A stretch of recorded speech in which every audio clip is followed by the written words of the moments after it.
अस्सलाम वालेकुम, मैं हूं अलीना शिगरी। वज़ीर आज़म शहबाज शरीफ ने पार्लियामेंट से 27वीं आईनी तरमीम की मंजूरी के मामले पर इत्तफाक राय के लिए स्पीकर कौमी असम्बली जनाब अयाज सादिक साहब से मुलाकात की। ज़राए दावा करते हैं कि वज़ीर आज़म ने स्पीकर साहब को 14 नवंबर तक तरमीम पास करवाने का टास्क दिया है, जिसके बाद स्पीकर साहब ने इजलास बुलाकर पाकिस्तान तहरीक इंसाफ, JUIFA, इत्तेहादी जमातों के चीफ विप्स और पार्लिमानी लीडर्स को शिरकत की दावत दी। ताहम तहरीक इंसाफ के पार्लिमानी लीडर्स ने इजलास में शिरकत ना की, जबकि दूसरी तरफ हुकूमत ने तमाम वफाकी वज़रा समेत हुकूमती अराकीन पार्लियामेंट के गैर मुल्की दौरे मंसूख कर दिए। अगर हुकूमत और अपोजिशन में इत्तेफाक राय पैदा ना हुआ तो ऐवान में नंबर गेम कुछ यूं है। आईनी तरमीम की मंजूरी के लिए 224 वोट्स दरकार हैं, जबकि हुकूमती इत्तेहाद को कौमी असम्बली में तकरीबन 237 अरकान की हिमायत हासिल है।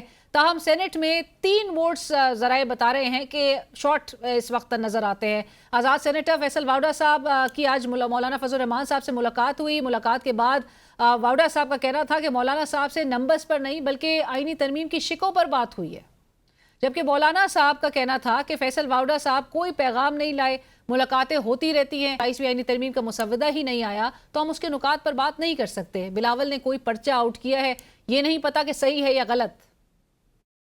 मुस्बत बात यह है कि वो भी इस चीज़ को देखेंगे, समझेंगे, उसके अंदर चीज़ों के अंदर कोई सवाल होगा, कोई जवाब होगा। नंबर या नो नंबर वाले सिचुएशन नहीं है, लेकिन मौलाना साहब का होना बहुत ज़रूरी है पाकिस्तान की बका और सलामती के लिए। उनका एक बड़ा इंपॉर्टेंट रोल है और वो रोल रहना चाहिए और रहेगा। ऑपोजिशन इत्तेहाद की सबसे बड़ी जमात पाकिस्तान तहरीक इंसाफ के चेयरमैन बैरिस्टर गौहर खान साहब का कहना है कि इस हुकूमत के पास आईनी तरमीम का कोई जवाब नहीं। इनको शुक्र करना चाहिए कि अवामी मैंडेट और हिमायत के बगैर 16 सीटों के साथ पूरी हुकूमत संभाल ली। इस हुकूमत को तो शुक्र करनी चाहिए थी जब 16 सीटों के साथ आकर के इन्होंने पूरी हुकूमत संभाली। इनके पले तो ना अवाम का मैंडेट है, ना अवाम का सपोर्ट है, ना अवाम का एतमाद है, और न इनके पास आईनी कानूनी कोई भी जवाब और जस्टिफिकेशन और अथॉरिटी है कि आईन में तरमीम कर। वज़ीर आला खैबर पख्तूनख्वा सोहेल आफरीदी ने NFC अवार्ड्स के तनाजुर में कहा कि 17 सीटों से कोई तरमीम मंजूर नहीं हो सकती। सूबाई खुद मुख्तारी पर डाका मंजूर नहीं। देखिए जी, सूबाई खुद मुख्तारी पर तो डाका हरगिज़ मंजूर नहीं होगा। 17 सीटों से कोई भी तरमीम आए वो जो है गैर आईनी होगी। मीसाके जमहूरियत से 18वीं आईनी तरमीम और 18वीं आईनी तरमीम से 27वीं आईनी तरमीम तक हुक्मरानों के मफादात से मुताल्लिक तो तमाम तरामीम फौरी अमल में लाकर फ़ायदा उठा लिया गया।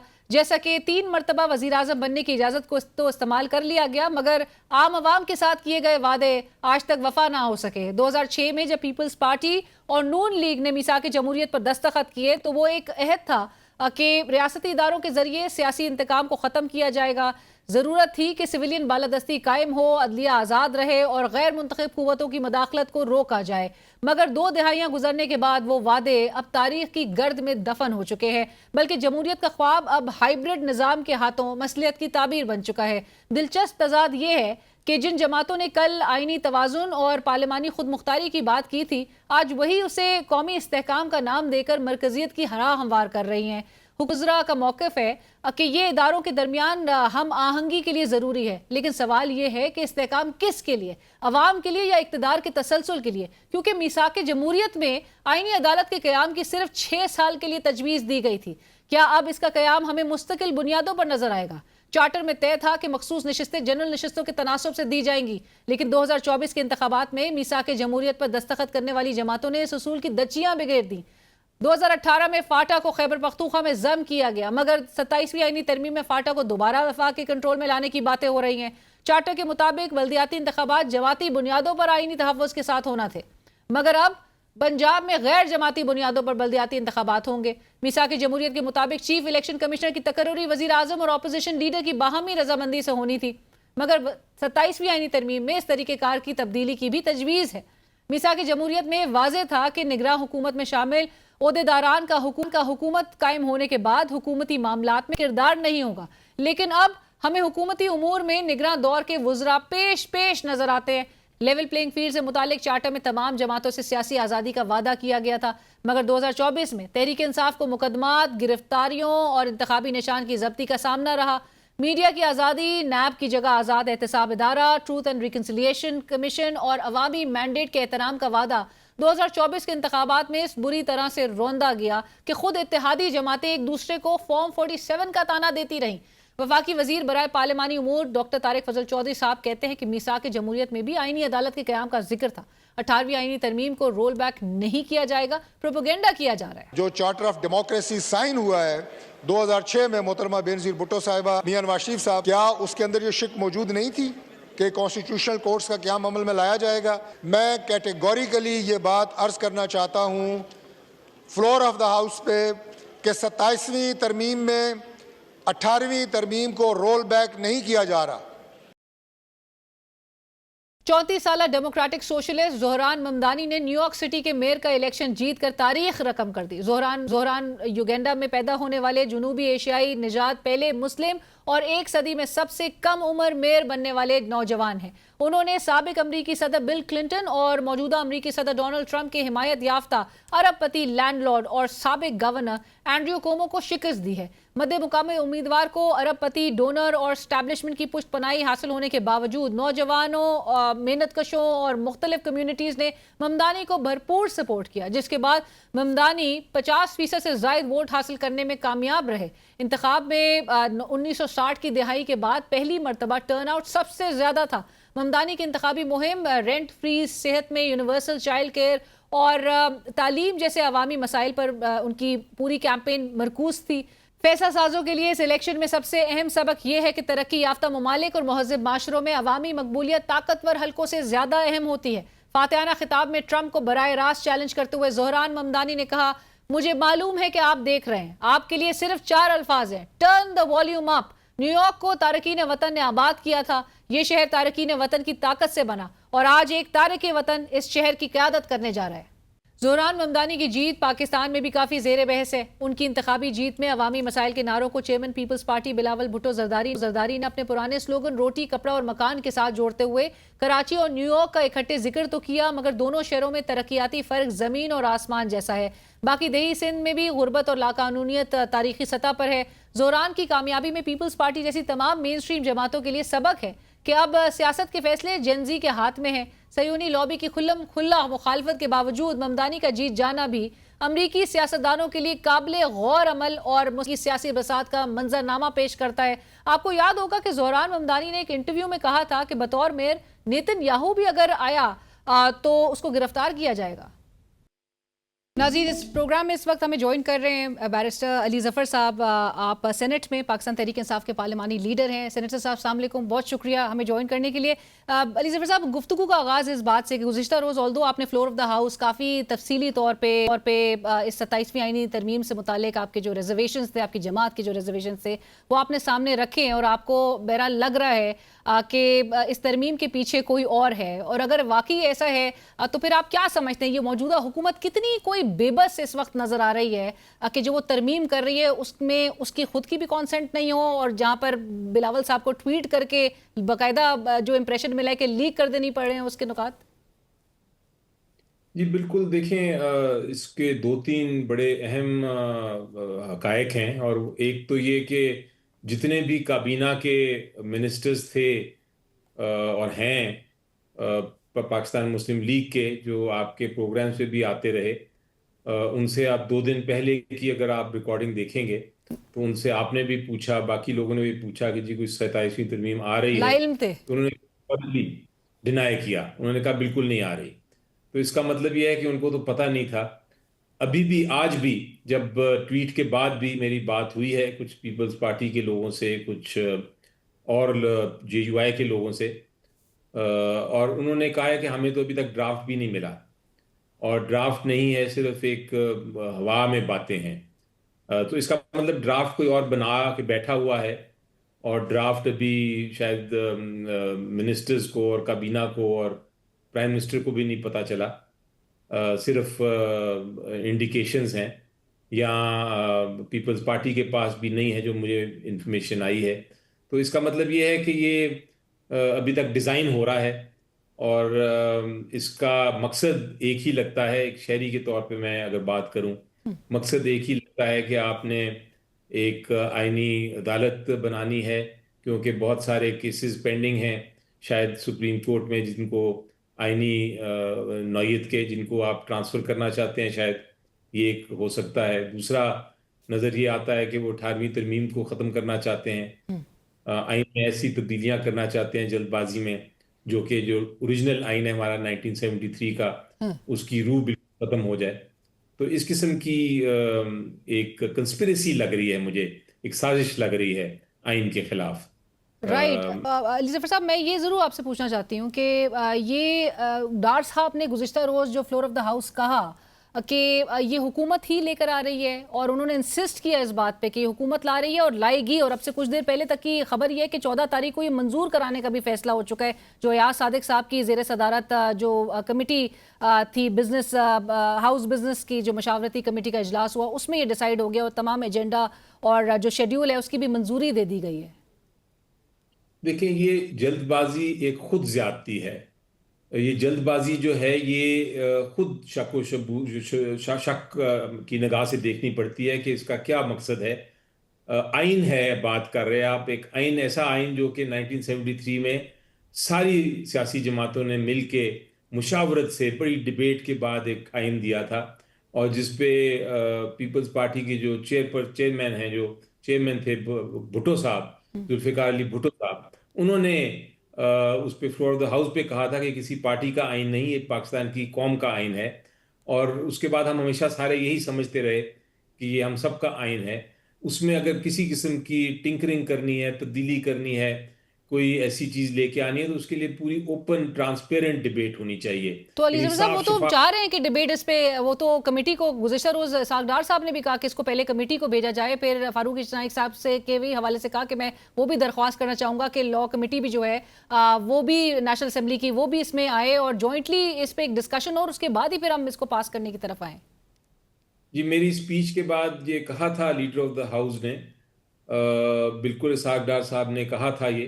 लेकिन इशू ये है कि अगर ये बात है कि आप उसके ऊपर डिबेट करना चाहते हैं, तो फिर जल्दबाजी क्या, फिर ये क्या खबर कि 14 तारीख को वो पास करवा देंगे। ये फिर दोनों चीज़ों में आपको नहीं लगता कि एक तरह से दोनों मुख्तलिफ बातें हैं। एक तरफ ये कि इसको पूरी तरह डिबेट कराई जाए, लॉयर्स कम्युनिटी को भी देखा जाए, उनसे भी बातचीत की जाए, पब्लिक को भी अवेयर किया जाए, और दूसरी तरफ ये कहना कि 14 तारीख को हम इसको चुप करके पास कर देंगे, जिस तरह 26वीं तरमीम आई थी।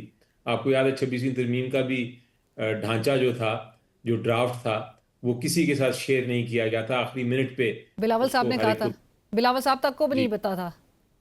कि उनको भी नहीं पता था। तो ये तो तरीका नहीं होता आइन को तब्दील करने का। आइन कोई आम चीज नहीं है। लेकिन अली ज़फर आइन साहब, आइन आपकी जमात को, आपको तो इवन आज भी मदऊ किया गया था कि इसमें आए, शिरकत करें। वो सेनेटर शेरी रहमान साहिबा जिस तरह से कह रही हैं कि पाकिस्तान तहरीक इंसाफ अगर 27वीं आईनी तरमीम को अपोज करना चाहती है तो वो कायमा कमेटियों में वापस आए, बिल जो है वो वहीं पर रेफर होगा, आपको पता है, फिर उसके बाद उसकी मंजूरी नजर आएगी। लेकिन आप लोग की तरफ से बिल्कुल नहीं सोचा जा रहा है कि एक वन टाइम के तौर पर जो है वो पीटीआई कमेटियों में वापस आ जाए, या फिर आप समझते हैं कि ये दरवाजा जो है ये बहरहाल आपके नजदीक बंद है? देखिए, फिलहाल तो बंद है। दो इसमें मैं जवाब दूंगा। जी। पहली पॉइंट तो ये है कि हमें कल कोशिश की थी, मैंने खान साहब से मिलूं इस पॉइंट पे, ताकि उनसे इंस्ट्रक्शंस ले सकूं, बड़ी वाज़ेह उनके साथ हदायत ले सकूं डिस्कशन के बाद। लेकिन वो मुलाकात नहीं हो सकी। तो पहली बात तो ये है कि हमें नहीं पता कि हमारी पार्टी का इस वक्त क्या मौक़िफ़ होगा। दूसरी बात यह है कि अगर हमने वापस जाके बातचीत करनी भी है, तो उसका एक बहुत तादाद में हमारा व्यू ये है, बहुत बड़ी तादाद में हमारी पार्टी के लोगों का व्यू ये है कि क्या फ़ायदा होगा उसका, क्योंकि इन्होंने तो अगर फैसला कर लिया है 27वीं तरमीम लाने का, और उन्होंने फैसला कर लिया है कि हमने क्या करना है उसमें तरमीम में, और तो कहा भी जा रहा फिर है कि नंबर्स भी पूरे हैं। नंबर्स भी पूरे हैं। तो हमारी बात तो एक ड्रामे के लिए वो सुनेंगे, लेकिन उसमें कोई जेन्युइन निगोशिएशन या कोई डिस्कशन का हमें नज़र नहीं आता। तो क्या फ़ायदा जाने का। ये भी एक सेकंड ओपिनियन है। एक मुख्तसर ओपिनियन ये भी है तीसरी साइड पे, कि नहीं, हम जाके कम से कम अपना पॉइंट ऑफ व्यू दें। लेकिन इतना तो ज़रूर होगा, और वो ये है कि जब भी कोई ड्राफ्ट हमें सामने नज़र आता है, हम उसको पब्लिक में भी डिबेट करेंगे और पार्लियामेंट में भी डिबेट करेंगे। और ये भी ज़रूर आपको मैं बता दूं कि अगर ये पास कर लेते हैं ये तरमीम, तो हमारे पास तरीक़ेकार हैं। हम फिर उसको जो जो दो तरीके हैं हमारे पास, एक हम चैलेंज करेंगे, जिस हमने 26वीं तरमीम को चैलेंज किया था, और अभी उन अदालत दरख्वास्तों का फैसला आना बाकी है कि 27वीं आईनी तरमीम जो है वो सर पे मुसल्लत की जा रही है। जी, इसीलिए शायद ये हमें शक हो रहा है कि ये एक केस है जिसको फिर वो फर्दर ट्रांसफर करना चाहेंगे अदालत नहीं बना के उसके पास, ताकि उसका फैसला अपने हक में करा सकें। लेकिन और ये शक की वजह यही है कि जैसा जल्दबाजी कर रहे हैं वो, कि हम अभी इसी महीने हमने करना है सब कुछ। लेकिन अली लेकिन जफर साहब ये जरूर बताइए कि कानूनी और आईनी एतबार से मतलब कि 26वीं, अभी जिस तरह हम बात करें कि 26वीं आईनी तरमीम की उन दरख्वास्तों का फैसला, और अभी भी आपको पता है कि वो आईनी बेंच में जो ये जेर समात है मामला, ये अभी भी वो उन्हीं नुकात के इर्द गिर्द ये बात घूम रही है कि फुल कोर्ट बनना चाहिए, उसकी कॉम्पोजिशन क्या होनी चाहिए। अभी ऐसे में ये 27वीं आईनी तरमीम की क्या फिर हैसियत होगी उस फैसले से कबल ही? देखिए, अगर अमेंडमेंट हो गई तो फिर तो आइन का हिस्सा बन जाएगा वो, और उसको फिर आपको 26वीं तरमीम का वो वाली जो पिटिशन है वो तो मेरी नज़र में फिर ख़त्म हो जाएगी। फिर नई पिटिशन फाइल करनी पड़ेगी 27वीं तरमीम के खिलाफ, और उसकी फिर दोबारा समाअत होगी। कानूनी तौर पे तो यही पोजीशन है। लेकिन हमने जिस तरह 26वीं तरमीम के खिलाफ लॉयर्स मूवमेंट की कोशिश की और कोशिश कर रहे हैं, उसी तरह हम फिर 27वीं तरमीम के खिलाफ भी एक लॉयर्स की मूवमेंट और सिविल सोसाइटी की मूवमेंट करेंगे इंशाल्लाह। सो आप लोग और इरादा रखते हैं वकला बरादरी को ऑन बोर्ड लेने में और सिविल सोसाइटी को भी ऑन बोर्ड लेने में, यही जो आईनी स्कीम और जुडिशरी की तब्दीली के हवाले से? जी, अगर उन्होंने ये इसको बुलडोज कर दिया और पास करा लिया। राइट, बट उससे कबल क्या अली जफर साहब आपकी जमात इस बात पर भी गौर करिए, क्योंकि मसला ये है कि हुकूमत कहती है उसके पास 2/3 के हवाले से तो नंबर्स पूरे हैं बज़ाहिर, लेकिन जेयूआई, और ये भी क्लेम करिए कि जेयूआई के बगैर भी वो बहुत ही कंफर्टेबल पोजीशन में है। तो पीपल्स पार्टी का ऐसे में रोल आपके ख्याल में कितना डिसाइसिव और क्रूशल होगा, और क्या उनको अप्रोच या रीच आउट करने के हवाले से कुछ सोचा जा रहा है, या मौलाना साहब को? जी देखें, बिल्कुल पीपल्स पार्टी का भी और जेयूआई का भी रोल बहुत अहम होगा इसमें। पीपल्स पार्टी का मैं इसलिए कहता हूं क्योंकि पीपल्स पार्टी ने ही, उनके जो बानी थे जुल्फ़िकार अली भुट्टो साहब, उन्होंने ही आइन 1973 का दिया था। और जब आइन दिया था 1973 का, तो उन्होंने बाकायदा अनाउंस किया था कि ये आइन सिर्फ किसी पार्टी का नहीं, या पॉलिटिकल पार्टीज का नहीं, ये अवाम का आइन है। बिल्कुल। और हम सब उसके बाद आइन को समझते रहे हैं कि हमारा अपना आइन है। इसलिए पीपल्स पार्टी ने जब 18वीं तरमीम भी दी, तो उन्होंने यही अनाउंस किया कि हम इसके आइन का, जो 1973 का आइन है, जिसमें बहुत सारी मुदाखलत की थी डिक्टेटर्स ने, हम उस मुदाखलत को ख़त्म करके ओरिजिनल आइन के रूह के मुताबिक आइन को बना रहे हैं। और उसके साथ साथ उन्होंने ये भी क्लेम किया था, और वो समझते हैं कि ये ट्रॉफी है हमारी, और राइटली सो, वो सही समझते हैं कि हमारी उनकी ट्रॉफी है, कि उन्होंने 18वीं तरमीम में एक जुडिशरी की आज़ादी का बहुत सारी शिकें थी। इलेक्शन कमीशन ऑफ पाकिस्तान को उन्होंने ज़्यादा आज़ाद किया था, और उसके साथ साथ जो सूबे थे उनके जो हक थे, उनके जो हकूक़ थे, जायज़ हकूक़, वो उनको दिए थे। तो अगर ये सारा कुछ वापस ले रहे हैं और 1973 के आइन को भी तबाह करना चाह रहे हैं, उसकी रूह को, तो फिर पीपल्स पार्टी को उसूलन तो हमारे साथ खड़ा होना चाहिए और पीपल्स पार्टी को इसको अपोज करना चाहिए। सो आप लोग आप कोशिश करेंगे, आपकी जमात? जी, मैं तो जिस तरह अभी आपके सामने भी कोशिश कर रहा हूँ ये उनको समझाने की, आपके प्रोग्राम के जरिए समझाने की कोशिश कर रहा हूँ, मैं अपनी स्पीच में भी उनको समझाने की कोशिश कर रहा हूँ। लेकिन मेरी उम्मीद है, नज़र नहीं आता मुझे कि वो मेरी बात मानेंगे। नज़र तो यही आता है कि वो जिस तरह 26वीं तरमीम का उन्होंने भरपूर साथ दिया, वो उसी तरह साथ देंगे, क्योंकि उनको इक़्तिदार में रहना है। लेकिन उम्मीद फिर भी उम्मीद पे ही दुनिया कायम है, तो मैं उम्मीद तो रखूंगा। नजर नहीं आ रहा राइट, मुझे कि बट मेरी बात सो मानेंगे। आप समझते हैं कि फिर ये जो एफर्ट है वो बहरहाल उसका कोई फायदा नहीं होगा, क्योंकि जिस तरह आपने कहा कि इनके पीछे अगर कोई और है, कोई और ताकत है, और अगर ये बज़ाहिर एक फिक्स मैच है, तो फिर तो आपके ये मैसेज जो है it will fall on deaf ears. But फिर आपके पास it leaves your party Ali Zafar साहब विद लेस ऑप्शंस, क्योंकि नंबर्स आपके पास नहीं है। आपके पास, आपने कहा कि वकला बरादरी को आप लोग इकट्ठे कर सकते हैं, ऑन बोर्ड ले सकते हैं, बट अदर देन दैट आप एहतजाज करेंगे पार्लियामेंट में, floor of the house speeches करने से ज्यादा महज और कोई ऑप्शंस नहीं है आपके पास। ये बिल्कुल सही है, लेकिन मैं समझता हूँ कि कई बार स्पीचेस करने से शायद कोई कम से कम रिकॉर्ड पे तो आएगा और शायद कोई उससे चेंज हो जाए। तो स्पीच करना तो हमारा हक है और हम भरपूर करेंगे।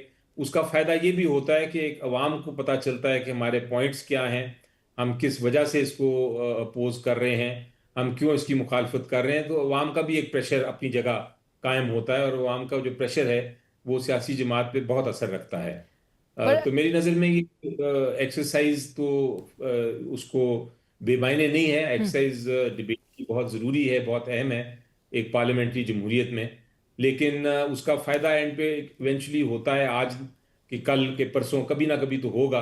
हो सकता है आज ना हो सकता है कल उसका फ़ायदा हो जाए इस डिबेट का। राइट। और एलिजाबेथ साहब, आखिर में क्योंकि गुज़िश्ता रोज़ ही सेनेटर फैसल वावडा साहब ये बात रिले कर रहे थे कि अगर तो पाकिस्तान तहरीक इंसाफ किसी भी एहतजाज के हवाले से कुछ गेरअप होने की कोशिश करती है तो फिर उनको फेंटा लगेगा। फिर इवेंचुअली वो टीएलपी का हवाला देते हुए कह रहे थे कि फिर टीएलपी की तरह का बैन भी आयद किया जा सकता है।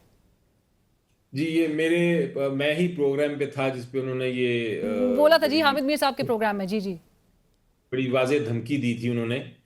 और बहरहाल वो अपना, मेरी नज़र में उनकी धमकी जो है वो अपनी जगह, लेकिन एहतजाज का हक हमारा हक है। हम पुरअमन एहतजाज करते रहेंगे और कोशिश करते रहेंगे कि करें, क्योंकि ये हक हम सिर्फ धमकी की वजह से हम पीछे नहीं हट सकते इस हक से। हम कौन सा कोई तोड़ फोड़ का बात कर रहे हैं, वो हमारा, हमें अपना जिम्मेदारी पता है कि आइन में हमारी क्या गुंजाइश है, एहतजाज किस तरह होता है किस तरह नहीं होता। हम तो बात कर रहे हैं लोगों तक ये आगाही पहुंचाने का, लोगों तक जो हमारे हर सियासी जमात का इनफैक्ट ये एक बनती ही इसलिए है कि वो एहतजाज करे, लोगों से जलसे करे, जुलूस निकाले और एक तरह से अपनी कौम को आगाह रखे कि क्या दुरुस्त है क्या गलत है। तो ये मेरा ख्याल है कि इस चीज़ को रोकना और ये धमकी देना, ये बिल्कुल, ये बल्कि खिलाफ आइन है, ये खिलाफ वर्जी है बुनियादी हकूक़ की। तो हम इन धमकियों से डरते नहीं हैं। राइट। और एलिजाबेथ साहब, एक और सवाल जो कि साबका जो लीडरशिप है पाकिस्तान तहरीक इंसाफ की, जो छोड़ चुके हैं, वो बहुत चंद दिनों से मुतहर्रिक नज़र आ रहे हैं। वो चाहते हैं कि जेल क़यादत के थ्रू जो है वो एक माहौल, सियासी जो दर्जा हरारत है उससे कम किया जाए। और अल्टीमेट गोल बताया जा रहा है इमरान खान साहब की रिहाई है। टारगेट वो पाकिस्तान तहरीक इंसाफ की मौजूदा लीडरशिप को भी कर रहे हैं कि वो अब तक डिलीवर नहीं कर सके। दूसरी तरफ अगर पीटीआई की मौजूदा लीडरशिप के अंदर डिविजन्स भी और कुछ ऐसी खबरें सामने आती हैं, इवन लास्ट वीक तक की जो मामलात थे जिसमें वो लिस्ट के हवाले से ही वो बड़ी एक अभाम पैदा हो गया था कि लिस्ट आपकी तरफ से भी एक आई, एक लिस्ट सलमान राजा साहब की तरफ से भी आई। वो भी अफाम तफहीम हो चुके हैं उस मामले पे, और एक ही लिस्ट और एक ही तर्जुमान जो है पाकिस्तान तहरीक इंसाफ के नजर आएंगे। सलमान राजा साहब के थ्रू ही इमरान खान साहब का पैगाम रिले होगा। खबर तो कल यही आई है, जो खबर हमने सुनी कल, तो उसमें तो यही पैगाम अंदर से आया है। लेकिन देखें, ये लिस्ट का जहाँ तक मामला है, ये तो बहुत छोटी सी बात है। इसको मैं तनाज़ा नहीं समझता या कोई डिस्प्यूट नहीं समझता। वो कोऑर्डिनेशन नहीं हो सकी थी और इसलिए दो लिस्टें आ गई। अब हमने आज एक जॉइंट डिस्कशन के बाद लिस्ट जारी की है। लिस्ट देना और ना देना ये क्लरिकल काम है। खान साहब ने चूंकि मुझे कहा था इसलिए मैं दे रहा हूँ। वो लिस्ट का कोई अहमियत नहीं है मेरी नज़र में। वो वैसे ही एक डिस्प्यूट बन गया, क्योंकि हर चीज़ छोटी से बड़ी डिस्प्यूट बन जाती है। लेकिन असल में उसमें कोई डिस्प्यूट का मसला नहीं, वो लैक ऑफ कोऑर्डिनेशन है। दूसरी बात यह है कि जहाँ तक ताल्लुक है हमारा पीटीआई का, पीटीआई बड़ा वाजे है इस बात पे कि हम अपने जो हमारे बानी चेयरमैन हैं, हम जब तक उनसे मुलाकात नहीं करते, उनकी हदायत नहीं लेते, हमारे मुख्तलिफ व्यूज़ ज़रूर होते हैं, लेकिन जब तक हमारी हदायत वहाँ से नहीं आती, हम अपने व्यूज़ को एक्सप्रेस भी करते हैं, डिस्कस भी करते हैं। एक बार वहाँ से व्यूज़ आ जाएं, इंस्ट्रक्शंस आ जाएं, गाइडेंस आ जाए, तो फिर उस पर हर कोई मुत्तफिक होता है और उस पर अमल दरामद होता है। तो discussion with in the party, यानी पार्टी के दरमियान किसी किस्म की बहस, इसको मैं कभी भी डिस्प्यूट या तनाज़ा नहीं समझता। अब आपने जिक्र किया जो हमारे एक्स पीटीआई के लोग थे और लोग हैं, वो आपस में बैठ के मुशावरत कर रहे हैं और डिस्कशन कर रहे हैं। इस पे दो किस्म की राय हैं। कुछ लोग बड़े नाराज हैं और कहते हैं कि ये क्यों हो रहा है और उनका क्या हक है कि पीटीआई के बारे में बात करें।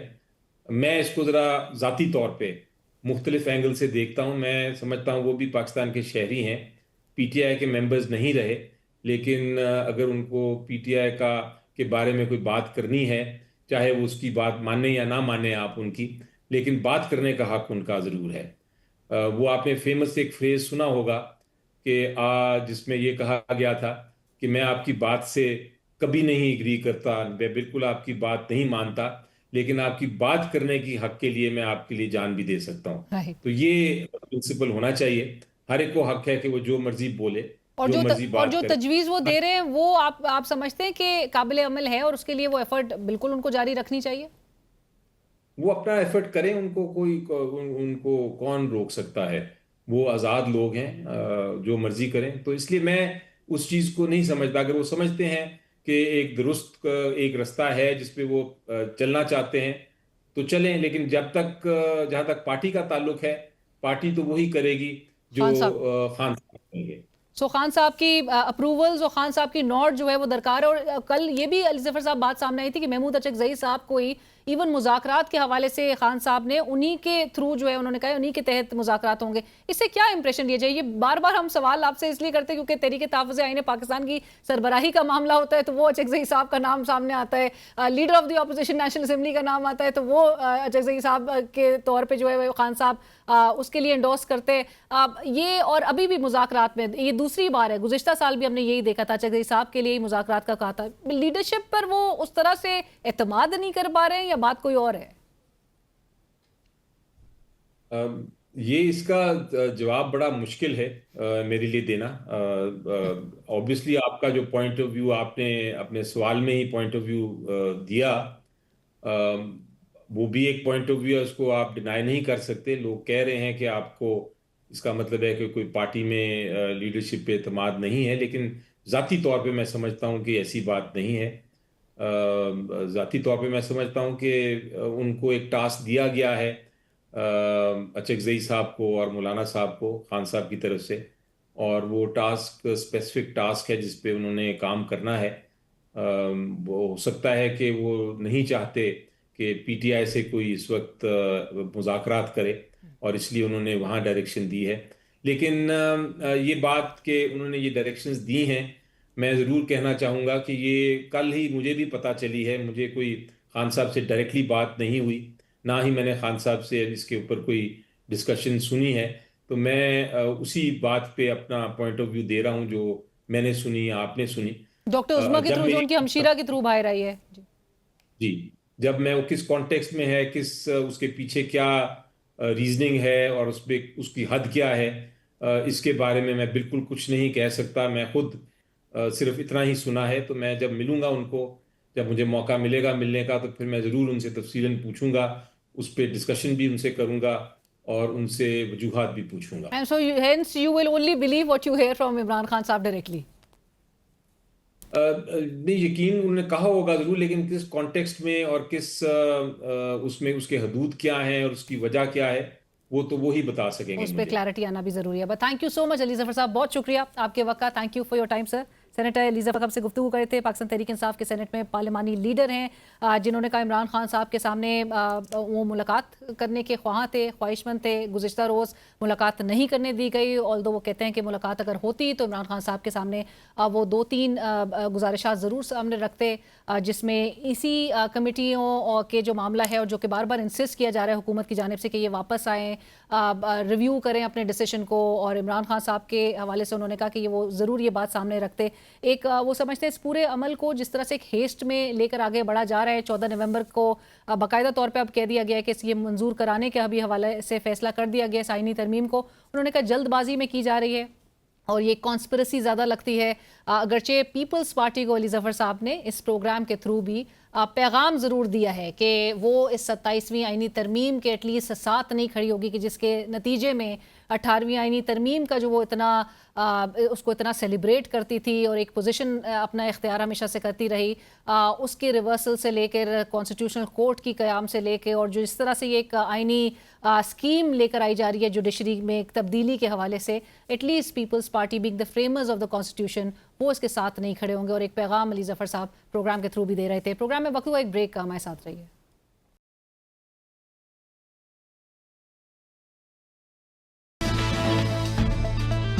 नाज़रीन, सीनियर रहनुमा JUIFA जनाब सेनेटर कामरान मुर्तज़ा साहब इस वक्त हमें ज्वाइन कर रहे हैं। सेनेटर साहब अस्सलाम वालेकुम, बहुत शुक्रिया प्रोग्राम के लिए वक्त निकालने के लिए। सेनेटर साहब, अब जबकि खबर भी सामने आ चुकी है 14 नवंबर को ये जो तरमीम है 27वीं आईनी तरमीम, ये मंजूर करवाने के हवाले से फैसला हो गया है।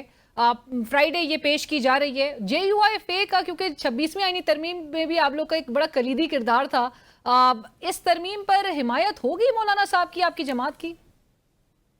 ऐसा है कि इस वक्त तक सारी जो है ना बातें जुबानी हैं और डॉक्यूमेंट आप में से किसी ने भी नहीं देखा। मुमकिन है बिलावल ने देखा हो जो उन्होंने ट्वीट किया है। जो दोस्त कह देते हैं कि या इसको रद्द कर दें या इसको एक्सेप्ट कर लें, मेरा ख्याल है कि वो नहीं हो सकेगा। कम से कम मुझ जैसे जो ना कमजोर आदमी से तो नहीं हो सकता कि मैं इसके ऊपर वो कर दूं। एक आध चीज जो उन्होंने शेयर की हमारे साथ, जो फ्रॉम द हार्सेस माउथ है, इसहाक डार साहब ने मेरे साथ अपना जब कल एडवाइजरी कमेटी का इजलास था उसमें जो उन्होंने शेयर किया था वो आर्टिकल 160 के हवाले से, NFC अवार्ड के हवाले से, उस पे मैं यकीनन एक ज़ाती राय रखता हूँ कि अगर सूबों का हिस्सा इसमें कम किया गया या कम करने की कोशिश की गई तो इसके इन हालात में भी और वैसे अदरवाइज भी जो है ना इस पे जो है वो गलत होगा। ये मुल्क के लिए फायदे का बायस नहीं होगा, नुकसान का बायस होगा। उस पर मैं ये ज़ाती राय रखता हूँ। कामरान साहब, आपको क्या लगता है? गुज़िश्ता रोज़ वाउडा साहब मेरे प्रोग्राम में मौजूद थे और उन्होंने कहा था कि विद और विदाउट JUIFA ये तरमीम जो है वो बड़ा स्मूथली पास हो जाएगी। अब नंबर्स भी बहुत पूरे हैं, बल्कि अगर और ज़्यादा चाहिए हो तो वो तो बरमला ये भी क्लेम कर रहे थे कि हम और भी लेकर आ सकते हैं नंबर्स। आपको लगता है कि आपकी जमात के बगैर इनके नंबर्स पूरे हैं, स्पेशली सेनेट में, क्योंकि कौमी असम्बली के हवाले से कहा जा रहा है। नाज़रीन, प्रोग्राम में इस वक्त हमें ज्वाइन कर रहे हैं साबिक वफाकी वजीर, सीनियर सियासतदान, एक्स सियासतदान बल्कि कह लीजिए, असद उमर साहब इस वक्त हमें ज्वाइन कर चुके हैं। असद साहब अस्सलाम वालेकुम, बहुत शुक्रिया। एंड आई स्टैंड करेक्टेड, मैंने उसको फ़ौरन रेक्टिफाई किया क्योंकि आपने कहा कि आपने सियासत से अलहदगी गई, आपने काफ़ी अरसे पहले ही ऐलान कर दिया था। But to begin with Asad साहब, आज आपकी ट्वीट नज़र से गुजरी। आपको पता है न्यूयॉर्क सिटी के जो मेयर इलेक्ट हुए हैं वो पहले साउथ एशियन मुसलमान और इतने यंग जो है वो मेयर इलेक्ट हुए हैं। उसके हवाले से बड़ी ट्वीट्स भी आ रही हैं, आपने भी ट्वीट किया और आपने कहा कि जी वर्ल्ड इज़ चेंजिंग। बिलावल साहब ने ट्वीट किया, उनको रोटी कपड़ा मकान का अपने वो जो है अपना स्लोगन याद आ गया उनके इलेक्ट होने पर।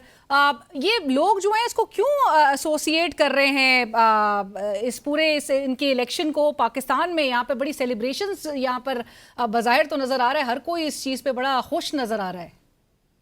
मेरे ख्याल में पाकिस्तान में जो एक तो जाहिर है कि साउथ एशिया से हैं, मुसलमान हैं, तो वो एक शनाख्त की बात है कि लोग आइडेंटिफाई करते हैं उनके साथ। फिर उसके अलावा जो उन्होंने पॉलिसी अडॉप्ट की, खास तौर पे इजराइल के ऊपर बिल्कुल ही अनअपोलोजेटिक स्टैंस लिया। उनसे पूछा गया कि भाई ये जब, क्योंकि आलमी जो कोर्ट है, अदालत है, उससे सजा याफ्ता है नेतन्याहू, उन्होंने कहा कि जी अगर वो अक़वाम मुत्तहिदा के सेशन के लिए न्यूयॉर्क आएंगे तो आप क्या करेंगे? उसने कहा मैं उठा के उसको जेल में डाल दूंगा। क्योंकि तो वो जो उन्होंने बिल्कुल एक वाज़ेह पोजीशन ली, और इस वक्त जो दुनिया में 21वीं सदी का सबसे बड़ा जेनोसाइड हो रहा है, सबसे बड़ा कत्लेआम हो रहा है, उसके ऊपर अमेरिका में खड़े होकर पोजीशन ली और फिर वो पोजीशन लेके उस न्यूयॉर्क के अंदर कामयाबी हासिल की जहां पर जेरूशलम से ज्यादा ज्यूज रहते हैं। और अमेरिका के कोई भी एक शहर जिस सबसे ज्यादा ज्यूज रहते हैं वो न्यूयॉर्क है। और ज्यूज से भी उनको सपोर्ट हासिल हुई। तो वो जो मैं कह रहा था ना कि दुनिया बदल रही है, जी। अमेरिका के 40 साल से कम उम्र के 70% लोग जो हैं वो समझते हैं कि फलस्तीनियों के साथ जुल्म हो रहा है। और यही सूरत हाल जो है वो सारी वेस्टर्न यूरोप के अंदर, मगरबी दुनिया में हो चुकी है। तो इसलिए मेरे ख्याल में बहुत बड़ी चीज है कि मोमदानी जैसे सिर्फ बैकग्राउंड का नहीं, मोमदानी की पॉलिटिकल पोजीशंस जो वो रखते हैं, जोरान मोमदानी, उसके ऊपर इलेक्ट होना न्यूयॉर्क में बहुत बड़ी बात है। और असद साहब, जहाँ पर आप कहते हैं कि दुनिया तब्दील हो रही है और पाकिस्तान के फिर जब हालात देखे जाए तो आपको लगता है कि एक फैक्टर ये भी लोग बहुत शिद्दत से महसूस कर रहे होंगे कि जिस तरह से एक victory which is earned by the people, which is respected by the system, which is accepted with grace, ये फैक्टर पाकिस्तान में मिसिंग, और इससे हम कितना दूर चले गए?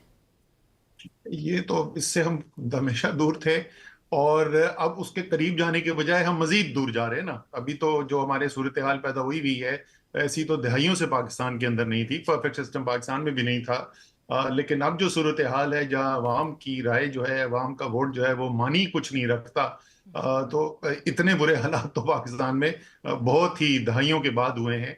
और बिल्कुल आप सही कह रहे हैं कि वहां पे एक अवाम में से, और उनका जो ये तो मैं इंटरनेशनल की पोजीशन की बात कर रहा था, अगर जो उनके डोमेस्टिक लोकल इशू था तो उसकी उनकी कैंपेन देखें तो उसकी कैंपेन की बुनियाद क्या थी? वो एक आम शहरी के लिए, एक मुतवसत तबके के शहरी के लिए उन्होंने इश्यूज को रेज किया। और मुखालफत किसकी की? न्यूयॉर्क के और अमेरिका के अमीर तरीन लोगों की, जिनमें से एक डोनाल्ड ट्रंप हैं, वो भी न्यूयॉर्क से ताल्लुक रखते हैं। और डोनाल्ड ट्रंप ने धमकियां भी दी, उन्होंने कोमो जो कि उनकी रिपब्लिकन पार्टी के बनी है उनको भी सपोर्ट किया। तो उन्होंने एक पावर स्ट्रक्चर को टेक ऑन किया, नौजवानों की सपोर्ट की बुनियाद के ऊपर किया, मुतवसत तबके की सपोर्ट की बुनियाद के ऊपर किया, और सिस्टम ने उसको इजाजत दी कि वो कामयाब हुए वहां पर।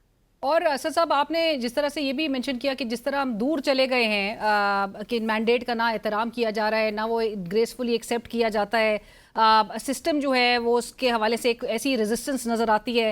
इसमें एक फैक्टर आप समझते हैं कि आजकल जो हालिया दिनों में 27वीं आईनी तरमीम के हवाले से जो बातें हो रही है, और अब उसको बाकायदा तौर पे टेबल भी करने की हवाले से कहा जा रहा है कि जुमे को पेश किया जाएगा, आपको लगता है वो वज़ीर आज़म शहबाज शरीफ साहब कह रहे थे कि ये जो 26वीं आईनी तरमीम जिस तरह से लेकर आई गई, अब 27वीं आईनी तरमीम में भी जो है वो हमें शायद माशी इस्तेहकाम, अवाम की तरक्की और खुशहाली, सियासी इस्तेहकाम और उसके लिए एक संगे मील की हैसियत जो है वो रखते हुए नजर आएगी ये 27वीं आईनी तरमीम आम आदमी के लिए?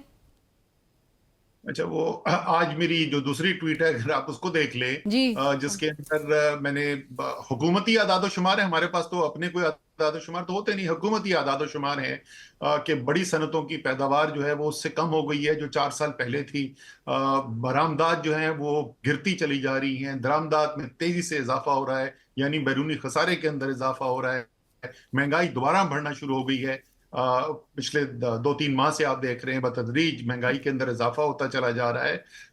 ज़राअत का सत्यानाश है इस वक्त। किसान जितनी शदीद मुश्किलात का शिकार है, वो सालों से इतनी मुश्किल उसने नहीं देखी थी। अवाम तकलीफ के अंदर है, अवाम बेरोजगारी और महंगाई से पिसे हुए हैं, और वो ऐसे शादियाने बजाते हैं, समझ नहीं आती कि ये इसी मुल्क में रहते हैं, इनको पता ही नहीं कि मुल्क के अंदर क्या हो रहा है। लेकिन ऐसे जब ये स्टेबिलिटी पे इतना जोर देते हैं कि इस्तेहकाम फिर क्या इनकी जिंदगियों में आ रहा है?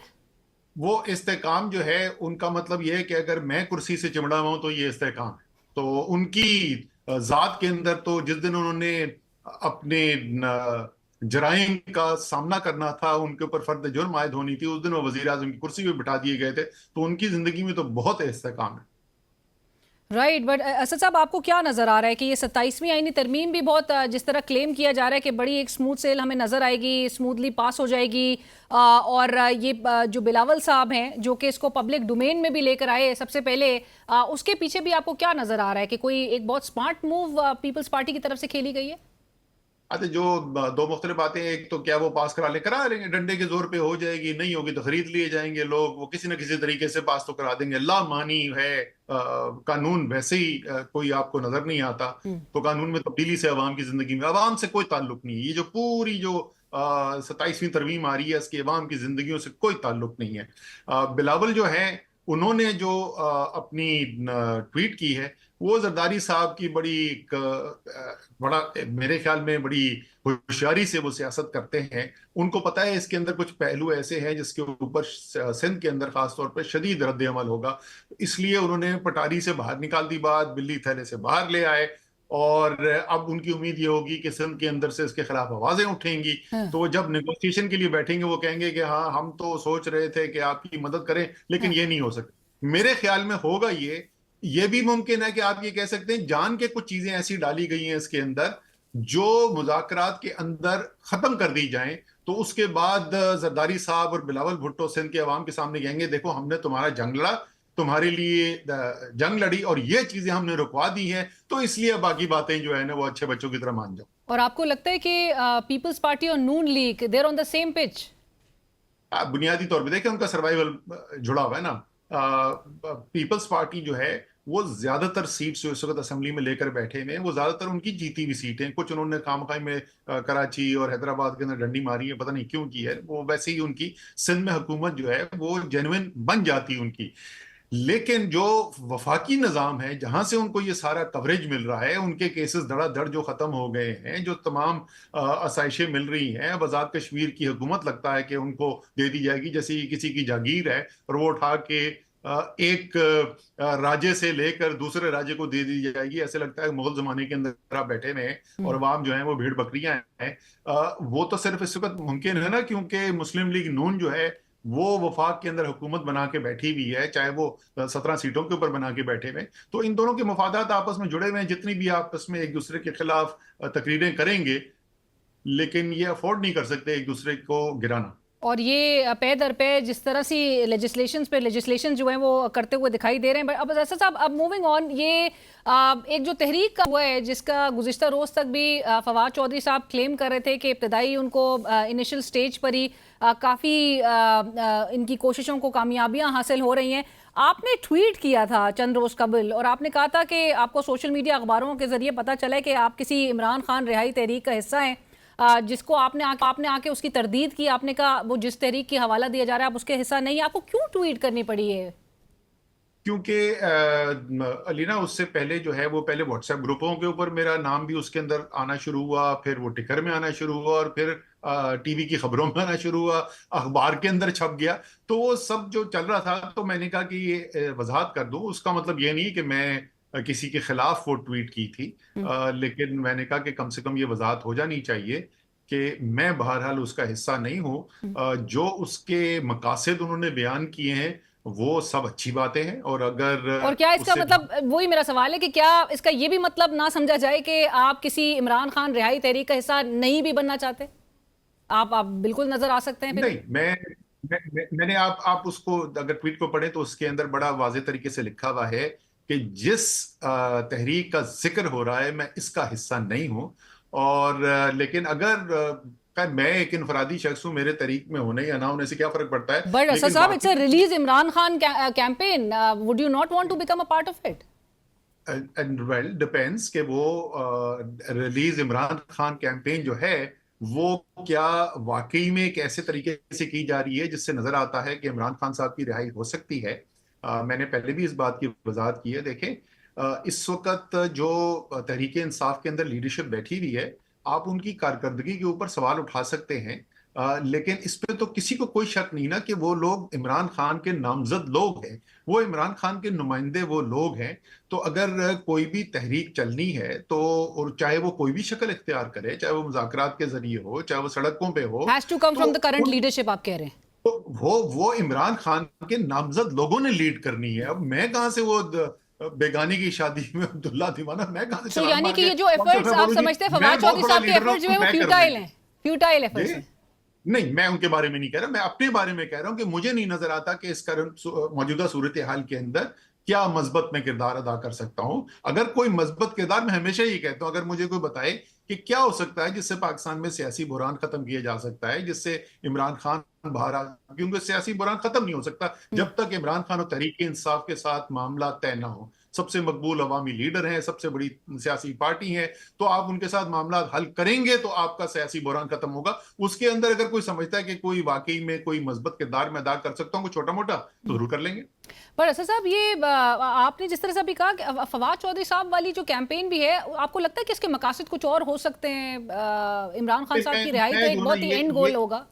नहीं, मैं जो है ना ये सारा वक्त तो शुकूक को शुभात ही नहीं खत्म होते, हर एक के ऊपर हर एक।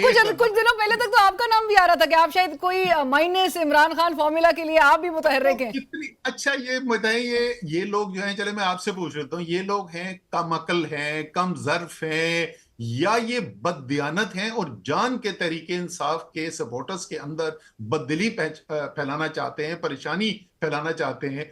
खैर मुझे कोई बताए कि दो ही तरीके दो मुख्तलिफ पहलू हो सकते हैं माइनस इमरान खान होने के।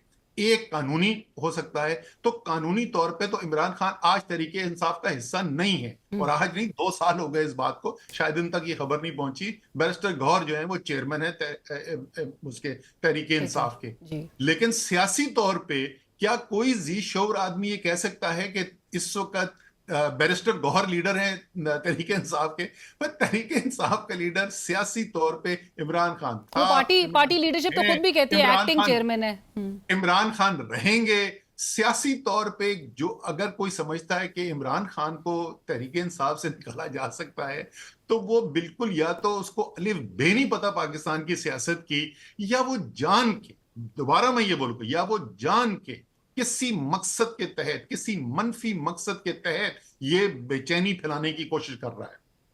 बट असद साहब, जब मामलात सरफेस होते हैं कि फवाद चौधरी साहब, महमूद मौलवी साहब, इमरान इस्माइल साहब अचानक से अस्पताल जाके शाह महमूद कुरैशी साहब से मुलाकात करते हैं, लीडरशिप को भी नहीं पता होता है, बाद में उनके हवाले से भी तनकीद की जाती है कि जी इनको तो ये तो बिल्कुल ही लाइन थे, तो इससे फिर अखज़ यही किया जाता है। और फिर जो ज़ेर बहस गुफ्तगू हो रही थी वो ये थी कि इनको किसी के ईमा पर ये वहाँ पर गए हैं। शाह महमूद कुरैशी साहब को शायद रजामंद करने की कोशिश की जा रही है कि वो बाहर आएँ और एक पैरेलल फ्रंट लाइन लीडरशिप के तौर पर जो है वो आके पार्टी को संभालें।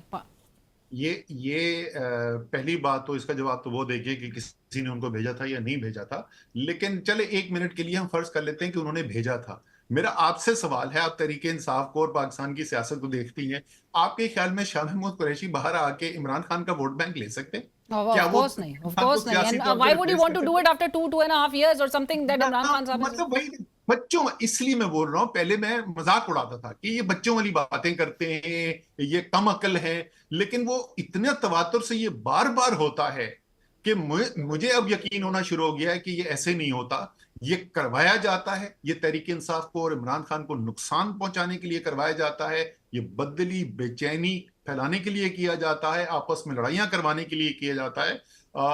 हालांकि किसी को भी पता है कि ये जो बात कर रहे हैं कि वो शाह महमूद कुरैशी बाहर आ जाएंगे तो वो इमरान खान से पार्टी ले जाएंगे, अल्लाह का खुदा का खौफ करो, शाह महमूद से जाके पूछ लें। मेरे ख्याल में इसका सबसे वाज़ेह और क्लियर जवाब तो शाह महमूद के पास होगा। और कल इमरान खान साहब की भी जो गुफ्तगू बाहर आई है वो जेल से उनकी बहन के थ्रू, उसमें तो इमरान खान साहब ने सारी एक तो चार्ज जो है वो महमूद अचकज़ई साहब को दे दिया है कि जी मुज़ाकरात का एक तरफ तो वो समझते हैं कि फ़ायदा ही नहीं है, ना इनकम्बेंट से और ना ही इस्टेब्लिशमेंट से, और वो कहते हैं कि महमूद अचकज़ई साहब के थ्रू ही जो कुछ होना है। लेकिन वुड यू सपोर्ट के जो सियासी टेम्परेचर्स हैं असद साहब, वो इस वक्त कम होने की ज़रूरत है? क्योंकि एक तरफ हमें बताया जा रहा है थ्रू सेनेटर फैसल वाउडा साहब कि जी अब तैयारी कर ली गई है, अगर तो एहतजाज करेंगे तो फेंटा लगेगा, TLP की तरह बैन भी लगाया जा सकता है, सो कोई रूम नहीं दिया जा रहा है, मजीद सख्ती है।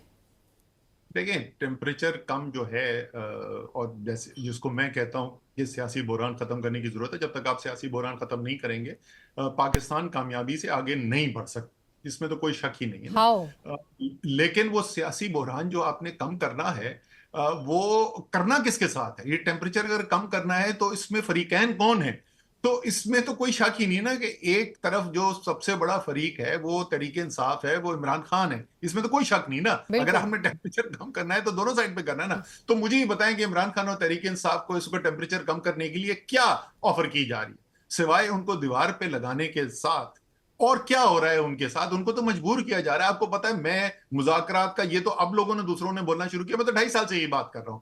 लेकिन मुझे ये बताएं कि पिछले 6-8 महीने से क्या तहरीके इंसाफ को बिल्कुल दीवार से लगाने की कोशिश नहीं की गई? क्या इमरान खान को बिल्कुल दीवार के साथ लगाने की कोशिश नहीं की गई? क्या उनको मजबूर नहीं किया जा रहा है कि जब तक तुम कोई बड़ा हंगामा आराई नहीं करोगे, या बड़ा कोई हंगामा आराई अच्छा लफ्ज नहीं है, एहतजाज नहीं करोगे, जब तक तुम आके अपने हक के लिए लाखों लोगों को मोबिलाइज नहीं करोगे, तो उस वक्त तक हमने आपसे बात ही नहीं करनी है। तो ये टेम्परेचर अगर आप डाउन करना चाहते हैं तो ये पहला कदम तो ये है ना कि जिसके साथ आपने मिलकर टेम्परेचर डाउन करना है उससे बात करें आप। और इसके लिए आपको लग रहा है वो जो जैसे फवाद चौधरी साहब सजेस्ट कर रहे थे कि भाई वो तो हुकूमत के लिहाज से कहते एक कदम वो आगे लें और पीटीआई भी जो है वो एक कदम पीछे ले, तो इमरान खान साहब को and knowing him very closely वो एक कदम पीछे लेने के लिए तैयार होंगे? वो तो मफरूजा है ना जी, पहले हुकूमत अपना पहला कदम तो ले। हम उस पे मुनसर होगा ना कि वो कदम क्या है। हो सकता है कि वो इतनी मानीखेज बात हो कि मैं भी आपको टेलीविजन पे आके कहूं कि हाँ यार ये तो हुकूमत ने वाकई में बड़ी मानीखेज बात की है, तो इसको तो तहरीक इंसाफ को संजीदगी से इसके ऊपर कोई मस्बत रद्द अमल करना चाहिए। और अगर सिर्फ टोपी ड्रामा ही होना है तो फिर उस पर क्या मस्बत उसका रिएक्शन होगा। बट असद साहब अल्टीमेटली वो फिर बाज़गश्त होती है डील की और के ऑफर्स हो रही है। इमरान खान साहब तो ऑब्वियसली उन्होंने अगर करना होता वो पहले ही कर देते, वो इस तरह के नेचर ही नहीं रखते। वो अपने मौक़िफ़ में और मुसलसल दिन ब दिन उनके मौक़िफ़ में जो है वो सख्ती अग्रेशन जो है वो ज़्यादा नज़र आ रहा है। सो किसी भी एक पॉइंट पे आपको लगता है कि कोई एक ऐसा माहौल बन सकेगा कि दोनों के दरमियान जो है and anyone who can play the role of a conduit between establishment and Imran Khan? अच्छा, वो कॉन्ड्यूट वाला मेरे ख्याल में इतनी कोई अहम चीज नहीं कि कॉन्ड्यूट कौन होता है। असल बात तो ये है कि जो बराह रास्त फरीकैन है उनकी क्या सोच होगी, उनकी क्या हिकमत अमली होगी। देखें, मैं इसलिए यकीन रखता हूं कि कोई ना कोई इसके अंदर कभी ना कभी, ये नहीं मैं बता सकता कब, कोई ना कोई हल इसके अंदर निकलेगा। वो उसकी वजह ये है कि मुझे तो बड़ा वाज़ेह तौर पे नजर आता है कि दोनों फरीकैन, चाहे वो एस्टैब्लिशमेंट हो या वो तहरीक इंसाफ और इमरान खान हो, दोनों के ये फायदे के अंदर है कि अगर इनकी आपस के जो मसाइल हैं उनको खत्म किया जा सके आइन और कानून के दायरे के अंदर रहते हुए, वो मुकद्दम है। उसके अलावा तफसील जो है उससे कोई इतना को खास फर्क नहीं पड़ता। और जाहिर है इमरान खान साहब का एक मौक़िफ़ है और उनकी कुछ रेड लाइंस हैं जिसको वो कभी क्रॉस नहीं करेंगे। सो क्या ये मुमकिन है? जी मेरे ख्याल में ये मुमकिन है। क्या अभी फौरी तौर पे होता हुआ नजर आता है? हमें नहीं नजर आ रहा, लेकिन फवाद चौधरी कह रहे हैं कि शायद कुछ हो रहा है। बड़ी अच्छी बात है, अगर वाकई में हो रहा है तो बहुत अच्छी बात है। और लेकिन इस बात से असद साहब ये लास्ट क्वेश्चन, जो मौजूदा लीडरशिप है पीटीआई की वो इतनी खाइफ क्यों है? अब आपने तो आउटराइटली इस बात को रिजेक्ट कर दिया कि आप you are not part of any campaign, लेकिन आपका नाम भी ले रहे हैं, वो इन्फॉर्मेशन सेक्रेटरी हैं पीटीआई के शेख वकास साहब, please allow me to use this word. वो तो बुज़दिल तक कह रहे हैं कि जी ये, और आपके नाम के हवाले से वो कह रहे हैं कि जी आप लोग तो मुश्किल वक्त में इमरान खान को छोड़ के चले गए थे। बिल्कुल ठीक है, उनसे बोलें कि पाकिस्तान का इस वक्त मरकजी सियासी मसला जो है वो ये है कि इमरान खान 2 साल से ज्यादा हो गए जेल में बैठे। पाकिस्तान का मरकजी मसला जो है, अगर असद उमर के बारे में बुरा भला कहने से हल हो सकता है, बड़े शौक से एक दफा नहीं 10 दफा बोले, मुझे जो मर्जी बोलना है बोले, लेकिन कोई ऐसी हिकमत अमली लेके आए जिससे इमरान खान की और तहरीक इंसाफ की मुश्किलात कम हो सकें। इमरान खान है, शाह महमूद कुरैशी हैं, यास्मीन राशिद हैं, एजाज चौधरी हैं, उमर चीमा हैं, मियां महमूद रशीद हैं, और हजारों वर्कर्स हैं जो आज भी तकलीफ से गुजर रहे हैं। उनकी मुश्किलात खत्म करना जो है वो सियासी तरजीह है। अगर असद उमर आपके ख्याल में अच्छा बंदा नहीं है तो बड़ी अच्छी बात है यार। So in other words, you're saying कि मौजूदा लीडरशिप नहीं डिलीवर कर सकी। मैं कहने वाला था आप आजाद मिल्क के आजाद शहरी हैं, लेकिन फिर मैं रुक गया, मैंने कहा यार ये थोड़ी ज्यादती हो जाएगी अगर मैं बिल्कुल। Thank you so much Asad साहब, बहुत शुक्रिया आपके वक्त का। Thank you for joining us. साबिक वफाकी असद उमर साहब इस वक्त हमसे गुफ्तगू कर रहे थे, जिन्होंने बिल्कुल वो ये परसिस्टेंटली इस बात को रिटेरेट करते हैं कि इमरान खान साहब जिन चैलेंजेस का सामना कर रहे हैं, जिन मुश्किलात का सामना कर रहे हैं, उनको हल होने की ज़रूरत थी, उनकी रिहाई को भी मुमकिन बनने की ज़रूरत थी। 2-2.5 साल से मौजूदा लीडरशिप से भी ये सवाल आयद होता है कि आखिर, और जो तनकीद की जाती है दीगर सेगमेंट्स की भी तरफ से, कि वो आखिर क्या कर रहे हैं कि जिसकी वजह से इमरान खान साहब रिहाई से और उस अहदाफ से इवन पीटीआई बहुत दूर चली जा चुकी है। जेल्ड क़यादत है जो कि अपने रिजर्वेशंस, अपने तहफ़्फ़ुज़ात का इजहार करती है, और ऐसे में जिस किस्म की हमें स्पेकुलेशंस भी नज़र आ रही हैं, असद उमर साहब ने बहरहाल उनको आज फिर जो है वो रिजेक्ट किया है कि वो he is not part of any campaign, लेकिन टेम्परेचर्स को बिल्कुल नीचे जाने की ज़रूरत है और फ्लेक्सिबिलिटी का मुजाहरा और जो एक कदम आगे लेना है वो हुकूमतों का काम होता है। हुकूमत पहल करे और मामलात को ज़ाहिर है बेहतरी की तरफ लेकर जाएंगे। तो तभी आज असद उमर साहब ने जिस ट्वीट का भी अपने हवाला दिया, एक्सपोर्ट्स भी डाउन हैं, इम्पोर्ट्स बढ़ रही हैं, एग्रीकल्चर भी ट्रबल में है, और जिस किस्म की मैन्युफैक्चरिंग का भी क्राइसिस है, तमाम चीज़ें सामने, और फिर भी हमें बताया जाता है कि मईशत बहुत डिलीवर कर रही है, स्टेबल हो रही है, आवाम को उसके समरात में असर हो रहे हैं। प्रोग्राम में वक्त हुआ एक ब्रेक का, हमारे साथ रही।